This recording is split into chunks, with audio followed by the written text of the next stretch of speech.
সাহিদা বেগম এইবার একটু তাড়াহুড়ো করছেন। আনিসের বিয়েটা তিনি এবার দিয়ে ছাড়বেন। কোমর বেঁধে নেমেছেন মেয়ে দেখার জন্য। রোজ ঘটক আসছে বাড়িতে। আনিস বিরক্ত হয়ে বলে দিয়েছে সে আর বাড়িতে আসবে না এভাবে চলতে থাকলে। সাহিদা বেগম ভয় পাননি। এই ছেলের সাথে অনেকদিন ভালোই ভালোই কথা বলেছেন, এবার আর না। সে নিজেও বিয়ে করবে না, শাওনের কোনো গতি হতে দেবে না। আফসার সাহেব বললেন, তুমি ওকে জোরাজোরি করে বিয়ে করাবে নাকি? ও তো বলছে করবে, কিন্তু এত তাড়াহুড়োর কি আছে? করবে না, বাজে কথা বলছে ওই ছেলে। ওকে আমি হাড়ে হাড়ে চিনি, আমার পেটেই তো হয়েছে। আমার ছেলেকে আমি চিনব না? আমি ওকে জোর করে বিয়েতে বসানোর আগ অবধি ও স্বেচ্ছায় বিয়ে করবে না। দিন দুয়েক পরে একজন ঘটক এলো।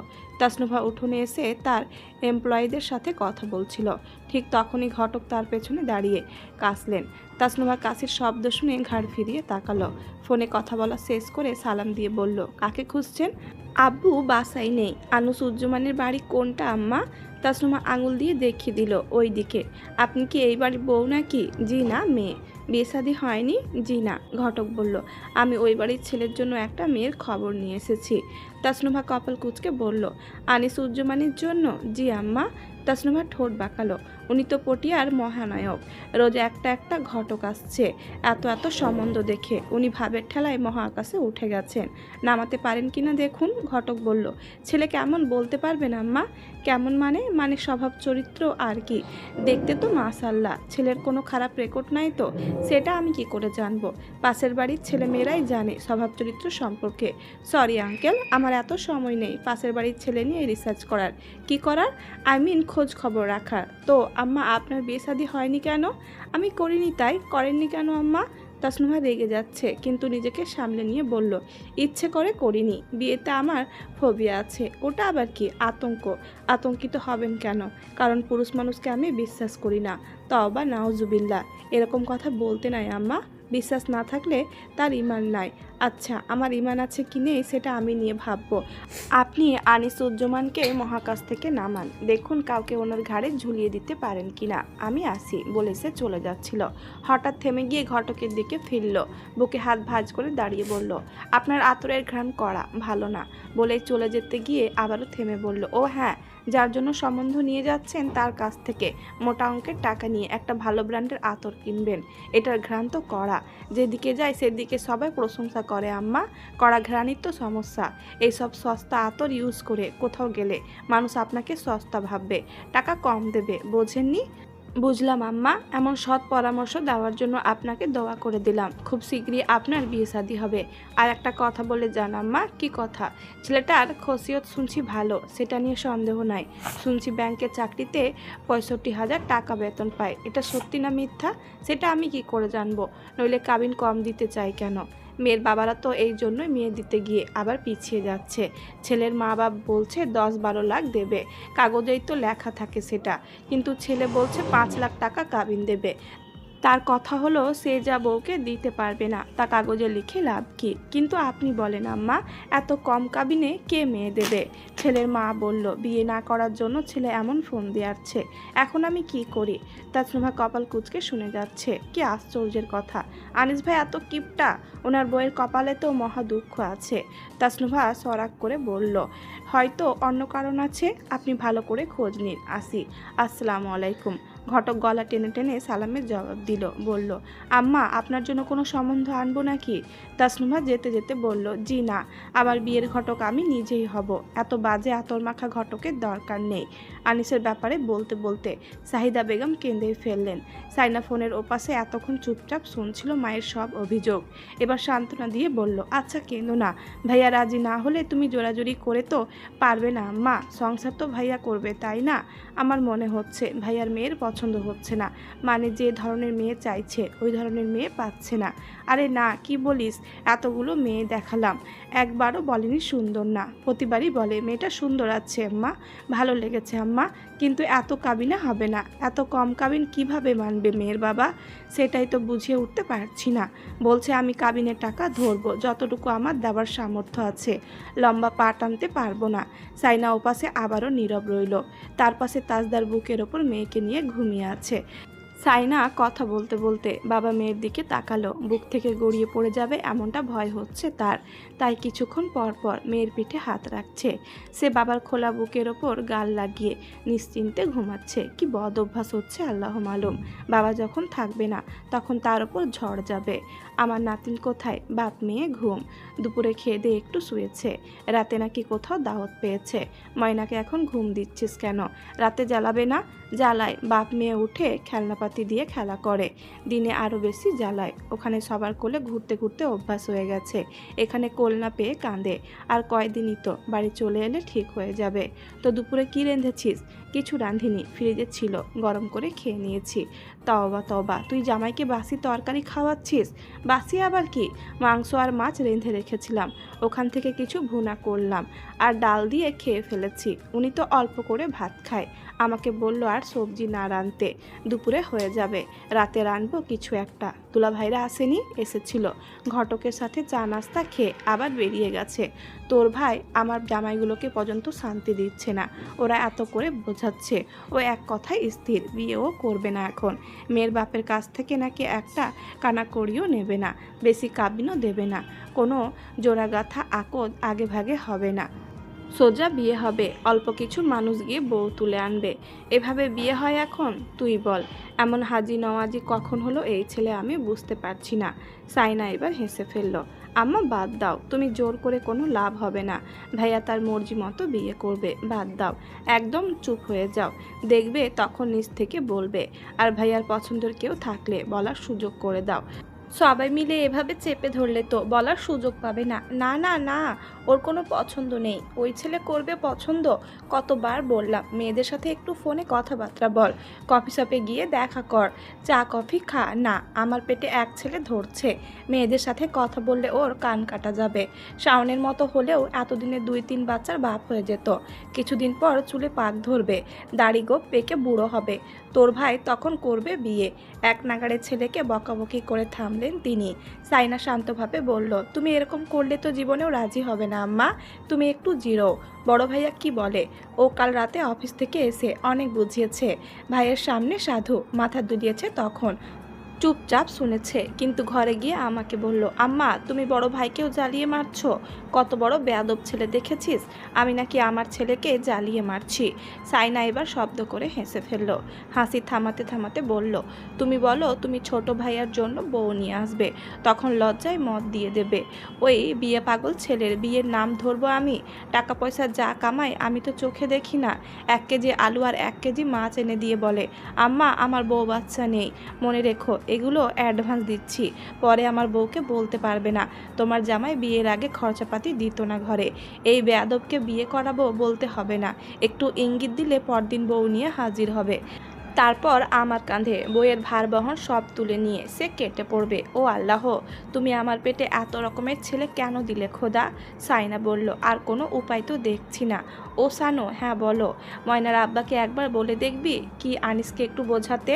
উনি ভাইয়াকে কি বোঝাবেন? একবার নাকি বলেছিলেন বিয়ের জন্য, ভাইয়া নাকি বলেছে মেয়ে ভালো হবে কি হবে না এটা নিয়ে টেনশন হয়, তোমার আর ভাবির সাথে মিল না হলে সংসার আলাদা করতে হবে।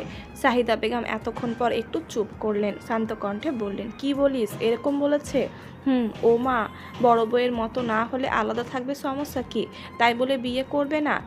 আর বড় বউকে আমি আমার ছেলে পেলে আর মেয়েদের ঝামেলার মধ্যে রাখছিলাম বিয়ের পর? ওরে তো শহরে বাসায় রাখছিলাম, ও নিজে চলে এলো শ্বশুরবাড়িতে সবার সাথে থাকবে বলে। ওর বউ না চাইলে থাকবে না? বাসায় না গেলে দরকার পড়লে নিজের ঘরে রেঁধে নিজে খাবে। এটা কোনো কথা হলো? এই ছেলে এই সব ভাবে বসে বসে, হায় হায়, এভাবে তো ভেবে দেখিনি। ছেলেটা আমাকে কেন সব খুলে বলে না আল্লাহ মালুম। দরকার পড়লে ও বিয়ে করে বউ বাসায় তুলুক, ওখানে থাকুক, এখানে আসতেই হবে না। কিন্তু এটা ভেবে বিয়ে না করলে হবে? আমরা কদিন বাঁচবো? বউ বাচ্চা তো লাগবে, শক্তি সামর্থ্য থাকতে ওদের ছেলেপিলে মানুষ করে দিতে চাইছি। আর ছেলেগুলো আমার কথা বোঝার চেষ্টা করে না। আচ্ছা রাখ, দেখি ওর সাথে কথা বলে। আচ্ছা আচ্ছা রাখ, আমার আমার নাতনিকে দেখে রাখিস, জামাইয়ের দেখভাল করিস একটু। আবার চলে যাবে, বউ বাচ্চা ছেড়ে একা একা থাকে ভিন দেশে। আচ্ছা রাখি তাহলে। রাখি বলতে গিয়েও সাহিদা বেগম ফোন রাখলেন না, বললেন জামাইকে বলিস আনিসের সাথে আর একটু কথাবার্তা বলতে, পেটের কথা বন্ধুদের বলতে পারে। আচ্ছা ঘুম ভাঙুক, ওনাকে বলবো তুমি আর ভাইয়ার সাথে এই নিয়ে কথা বলো না। না না, আমি কাল রাত থেকে ওর সাথে কথা বলছি না। এটা কেমন কথা আম্মা? না বলবো না কথা, ওই ছেলে আমার সুখ দুঃখ বোঝে না, বলবো না। তোর বাপকেও মানা করে দিয়েছি কথা না বলতে, কিন্তু ওই বেটা তো আর এক ছেলে মেয়ে দরদি। ফোন রাখার পর সাইনা বালিশে মাথা রাখলো। কিছুক্ষণ পর বালিশে কনুই ঠেকিয়ে গালে হাত রেখে স্বামী সন্তানের দিকে কিছুক্ষণ চেয়ে রইল। ধীরে ধীরে মেয়ের পিঠে আর গালে আলতো করে চুমু দিল বেশ চেপে। তারপর সরে যাওয়ার সময় দৃষ্টি আটকে গেল তাজদার সিদ্দিকীর ঘুমন্ত মুখে। সংকোচের দেওয়ালটা ভাঙতে অনেকটা সময় নিল। তাজদার সিদ্দিকীর মুখের কাছে এসে স্থির চোখে তাকিয়ে রইল। ঘুমের ভেতরে কতটা শান্ত। আর একটু ঝুঁকলো, কপাল ছুঁয়ে দেওয়ার ঠিক মুহূর্তেই তাজদার সিদ্দিকী হঠাৎ চোখ মেলে জিজ্ঞেস করলো, কটা বাজে? একেবারে মুখোমুখি সাইনা চমকে সরে গেল, তড়িঘড়ি করে হাত রাতে লাগলো চারপাশে। তাজদার শান্ত দৃষ্টিতে তাকিয়ে আছে তার দিকে। ফোনটা কিছুতেই খুঁজে পাচ্ছে না সে। এ কি, কোথায় রাখলাম? তাজদার কিছুক্ষণ পর ধীর স্বরে বলল, এখানে। সাইনা তার দিকে তাকালো।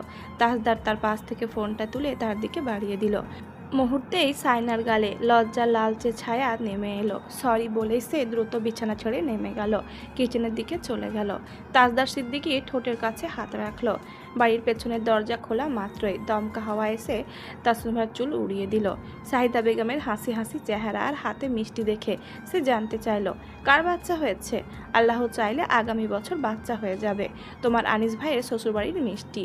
বিয়ে ফাইনাল, ভাইয়া যাওয়ার আগে হবে। ফাইনাল টাইনাল জানি না।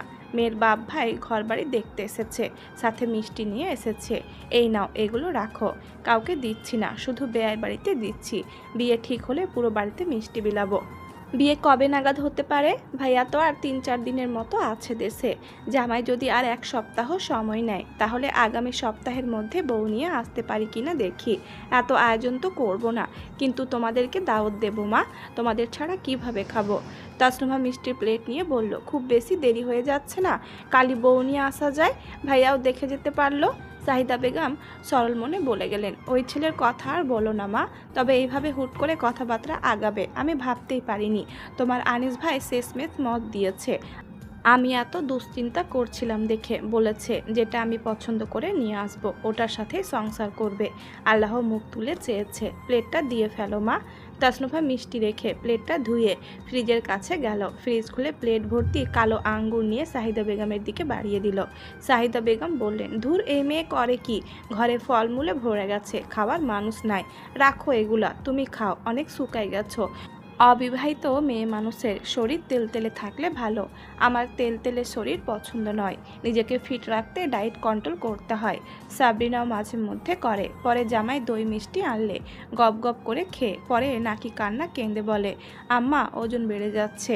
মেয়ে মানুষের শরীর শুকনা হলে ভালো লাগে না, বুঝলে? একটু গায়ে রসকস থাকা লাগে, তবেই তো দেখতে ভালো লাগে। আজকালকার মেয়েরা ফোন দেখে দেখে কি ডায়েট ফাইট শিখছে কে জানে। আচ্ছা আমি আসি। তাসনুভা কাঁটা চামচে করে মিষ্টি খেতে খেতে নিজের ঘরে চলে গেল। তিতলি এসে মিষ্টি দেখে একটা আঙুল দিয়ে মুখে টুপ করে পুড়ে নিল, আর একটা হাতে নিয়ে তৌসিফের ঘরের দিকে চলে গেল। তাসনুভা নিজের ঘরের দিকে যেতে যেতে মিষ্টি খেয়ে চলল। ঝিমলি ডাকলো, নুভা রানী। নুভা তার দিকে ফিরল। ফ্রিজে মিষ্টি না শেষ হলো? এটা কোথায় থেকে? আর অসময়ে মিষ্টি খাচ্ছ কেন? পাশের বাসার মিষ্টি। বউ ঠিক হয়েছে আনিস ভাইয়ের নাকি? পাশের বাসায় অবিবাহিত ছেলে কজন আছে? হা হা, ফাইনালি। এটা রাখো, অলরেডি 2টো খেয়ে ফেলেছি, খেয়ালই করিনি। ঝিমলি এসে প্লেটটা হাতে নিল, বলল, মিষ্টি তো ভালোটাই এনেছে, কোনটা ঠিক হলো কে জানে।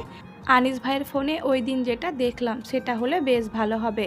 ওই মেয়েটাকে শান্তশিষ্ট লেগেছে। আনিস ভাই যা মানুষ, বউ শান্তশিষ্ট না হলে কিন্তু চাচিমার কপালে দুঃখ আছে। তখন পরিবারকে দোষারোপ করবেন উনি। বিয়েটা হলেই হলো। আনিস ভাইয়ের যা রং ঢং, ওনার ঢং দেখার চেয়ে হিরো আলমের গান শোনা ভালো। আপনার ভাইয়াও দেখাতো, বিয়ের পর সাধু হয়েছে। আনিস ভাই অবিবাহিত ছেলে মানুষ, ঢং দেখাবেন না কেন? আমি ঘরে যাচ্ছি, কিছু ফোন কলস আছে।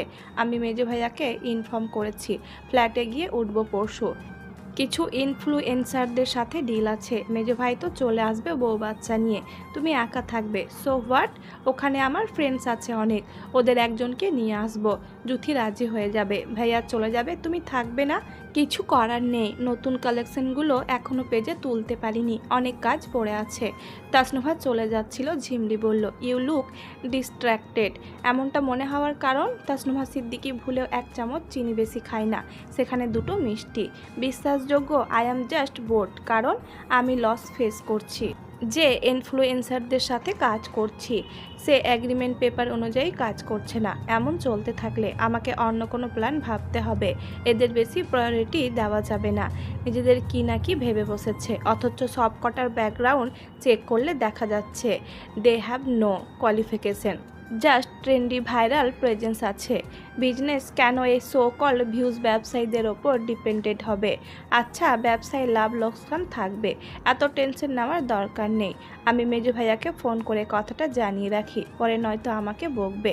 ঝিমলি হঠাৎই বলল, তোমার ভাইয়া আমাকে বলতে বলেছে। তাসনুভা থেমে তার দিকে ফিরল। বিয়ের কথা? সরি, আমার এসব নিয়ে ভাবার সময় নেই এখন। বিজনেসটা একটা পজিশনে নিয়ে যাওয়ার পর ভাববো। সম্ভবত মেজো ভাইয়াও ফোন করলে তোমাকে একই কথা বলবে। আব্বুর সাথে তাদের 2 ভাইয়ের কথা হয়েছে। আমাকে এত প্রেসার দিয়ে কোনো লাভ আছে? প্রেসার নিতে হবে না, আপনি ধীরে সুস্থে সিদ্ধান্ত নিন। বিয়ে তো করতে হবে, তাই না? তাছাড়া লাইফ পার্টনার জরুরি, ভালো লাইফ পার্টনার আরও বেশি জরুরি। আর যত তাড়াতাড়ি সম্ভব পাওয়া তার চেয়েও বেশি জরুরি। আমরা যতই যাই করি না কেন, একটা সংসার কিন্তু আমাদের লাগেই। তাসনুভা চুপচাপ শুনল। পাশ দিয়ে তখনই তাসফিন যাচ্ছিল। ঝিমলি ডেকে নিল, নবাব বাহাদুর এদিকে আসেন, মিষ্টি খান। তাসফিন লাজুক হেসে এগিয়ে গেল। কিসের মিষ্টি? আনিস ভাইয়ের বিয়ের। ঝিমলি তাকে মিষ্টি খাইয়ে দিল। তাসফিন মিষ্টি মুখে নিয়ে আর কথা বলতে পারল না। ঝিমলি পিঠ চাপড়ে দিয়ে বলল, যান, পানি খেয়ে নেবেন। সাথে সাথে একটা নোটবুক ছুটে এলো তাসনুমার পাশ দিয়ে। সে আর ঝিমলি দুজনেই হক চকিয়ে সামনে তাকালো। তিতলি হাসতে হাসতে তাসনুমার পেছনে এসে লুকিয়ে পড়েছে। তাসনুমা বলল, হোয়াট ইজ দিস ভাইয়া? তৌসিফ রাগে ফসফস করতে করতে বলল, আমার জন্য মিষ্টি নিয়ে গেছে তোর বান্দর বোন। আমি হাত বাড়িয়ে নিতে গেলাম, আর সে নিজে লালা লাগিয়ে দিয়ে আবার আমার দিকে বাড়িয়ে দিল খাওয়ার জন্য। ওকে তো জুতার মালা পরানো উচিত। তিতলি তাসনুমার আড়ালে দাঁড়িয়ে তাকে দেখিয়ে দেখিয়ে মিষ্টির গায়ে এখনও লালা লাগিয়ে যাচ্ছে। ছি তিতলি। তাসনুমা তার দিকে ফিরতে তিতলি মিষ্টিটা দেখিয়ে দেখিয়ে তৌসিফকে বলল, আহা টমেটো বড়া মজেদার, আহা টমেটো বড়া মজেদার। তাসনুভা খপ করে তার হাত ধরে ফেললো, বলল, ভাইয়া ধরো ওকে, জোরে একটা থাপ্পড় দাও। তৌসিফ দৌড়ে এসে তিতলিকে শক্ত করে ধরল। তিতলি সাথে সাথে মিষ্টি মুখে পুরে দিল। গলায় আটকে গেছে এমন ভান ধরল। গাল ফুলিয়ে বড় বড় চোখ করে তাকালো। তাসনুমা তৌসিফ ভয়ে তাকে ছেড়ে দিল। সেই ফাঁকে তিতলি সোজা বাড়ির বাইরে। ঢাকা শহরে একা কিভাবে থাকবে তুমি? তাসনুভা লাগেজে কাপড় সাজাতে সাজাতে বলল, পারবো। আমি ওখানে বেড়াতে যাচ্ছি না আম্মু, কাজের জন্য যাচ্ছি। সব কিছুতে এত কৈফিয়ত দিতে ভালো লাগে না আমার। রসনারা কিছুক্ষণ প্যান প্যান করে চলে গেল। দাদিমা এসেও বললেন একই কথা। তাজউদ্দিন সিদ্দিকীও এসে বুঝিয়ে বললেন একা না যেতে। শেষমেশ ঝিমলি এসে তাদের সবাইকে কোনো মতে সরালো ঘর থেকে। তারপর বলল, আজ রওনা দেবেন নাকি? মেজো ভাইয়া বলল, আজই যেতে। মেবি কিছু প্ল্যান করেছে। সাইনাকে জিজ্ঞেস করলাম, সে বলল ও কিছু জানে না। আই অ্যাম শিওর ভাইয়া ওকে মানা করেছে। ঝিমলি হাসলো, এত চালাক হলে তো সমস্যা। তাসনুভা সব গোছগাছ করতে লাগলো। ঝিমলি তার দিকে তাকিয়ে আছে। কিছুক্ষণ পর আরাম করে বিছানায় বসতে বসতে বলল, আনিস ভাইয়ের বিয়ের আগে ফিরবেন না? ওনার বিয়ের কোরমা খেজুরের চাইতে আমার বিজনেসের ডিল অনেক বেশি ইম্পর্টেন্ট। ঝিমলি চুপ রইল। কিছুক্ষণ পর কোনো ভনিতা না করে সরাসরি প্রশ্ন করলো, চোর বেশি দিন পুলিশের হাত থেকে পালিয়ে বাঁচতে পারে না। কে চোর? আপনি? মানে you are feeling something for Anis ভাই। তাসনুভা চমকে উঠল। কিছুক্ষণ স্থির দৃষ্টিতে চেয়ে রইল ঝিমলির দিকে। হাত থেমে গেছে। তারপর সে কানের পেছনে চুল গুছতে গুছতে ঘর থেকে বেরিয়ে গেল। বারান্দায় চলে গেল এক মগ কফি নিয়ে। ঘাড়ের রগ টানছে, মাথার রগ দপদপ করছে। পায়চারি করতে করতে কফির মগে চুমুক দিতে দিতে সে দেখল তাজদার হোয়াটসঅ্যাপে গ্রুপে মেসেজ করেছে, ট্যুরে আর কে কে যাচ্ছে দ্রুত ফাইনাল করা হোক। ঝিমলিকেও অ্যাড করা আছে। সে আগের প্রায় 150-200টা মেসেজ সিন করার পর রায়হানকে মেনশন দিয়ে বলল, আমাকে বলেননি মিস্টার সিদ্দিকী? সরি, আমি ভুলে গিয়েছিলাম। বাড়ি ফিরে জানাতাম অবশ্যই, রাগ করেছি, সরি, আর হবে না, থাক বাদ দিন। আপনি এক বাচ্চার বাবা হয়ে ভুলমনা হয়ে যাচ্ছেন। সবাই তাদের মেসেজ দেখছে চুপচাপ। ঝিমলি বলল, সবাই তো দেখছি যাবার জন্য এক পায়ে খাড়া। আনিস ভাই আর নুভারানি বাদ যাবে কেন? আপনারা কোথায়? দুজনকে একসাথে মেনশন করেছে সে। আনিস রিপ্লাই করলো, জি ভাবি, আপনি যাবেন না? বিয়ের খুশিতে সবাইকে ট্রিট দিন। জি অবশ্যই। এভাবে বললে শুনবো না। যাচ্ছেন কিনা বলেন? সবাই যখন যাচ্ছে তখন যাব না কেন? নুভারানি, ইয়াস। আপনি চুপ কেন? তাসনুভা রিপ্লাই করলো একটু পর, আমি যেতে পারবো না, সরি। বলে সে বাকি কফিটা আনিসের মেজো চাচাদের উঠোনের কোণায় ছুঁড়ে মারল। আনিস সেখানে অন্ধকারে দাঁড়িয়ে কুকুরগুলোকে খাবার দিয়েছে। সাহিদা বেগম না দেখা মতো। কফিটা এসে তার সাদা শার্টের পিঠে পড়ল।